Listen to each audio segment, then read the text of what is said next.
Since meeting and coming to know you more, I've been consistently overwhelmed by so many facets of you. Your spontaneity, your adventurous spirit, your humor, your compassion, your generosity, your selflessness, your love, and most strikingly, your love for the Lord. I've asked myself countless times why God has shown me such favor in leading us to one another, and I continually struggle to find an answer outside of His mercy and grace. So, as we begin this new journey together, it is that same mercy and grace I will rely upon as we work to build a marriage that is a reflection of Christ's love for His church. In striving toward this goal, I will do my best to love and serve you without reservation, to pray with and for you, and to put your needs before my own. I promise to be vulnerable and open with you. Should the Lord bless us with a growing family, I promise to share the love of Christ with our children and teach them His ways. And finally, when I inevitably fail in these commitments that I'm making to you today, I will fall in the grace of our Savior and implore your forgiveness.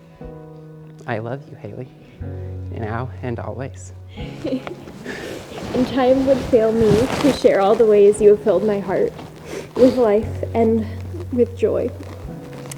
You so consistently live out Philippians 2, in the way that you put others before yourself.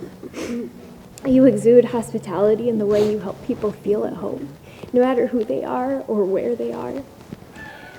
And you just so tirelessly put in effort to make our house a home, both physically, but then more importantly, spiritually and emotionally. I want to spend the rest of my life with you. I promise to put your interests above my own and seek with you God's will for our lives as we follow Him together.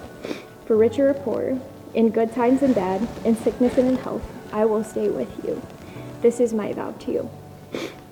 And may my love always honor those who have come before, those friends and family who loved you before I even loved you. By God's grace, may our home be a place of rest for all those who come into our lives. And if we should be able to be parents, I promise to be your partner in raising them in the love and teachings of Jesus, that they too may be a haven and light of heaven wherever they go. All I have is yours, and I promise to always and forever love you and to continue to learn what it means to love you more.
Thomas Aquinas wrote about how love is not just a feeling. To love is to actively will the good of the other. And Ben and Haley do this. They do this in every aspect of their lives. They do this through their work, helping people going through really difficult situations. They do this with their family. They clearly have wonderful relationships with them. And they do this with their friends. So, in light of all that, here is to Ben and Haley, Mr. and Mrs. Harsin, and their new marriage. So anyway, I'm going to leave you with this quote from C.S. Lewis. And it is that when I have learned to love God better than my earthly dearest, I will love my earthly dearest better than I do now. So I'll leave you with that. Press into God, trust Him with your life, and you will make your love flourish. So raise a toast to Haley and Ben. May your marriage be filled with joy and arms to hold you during the hard times. May it point others to Jesus and His perfect and unconditional love.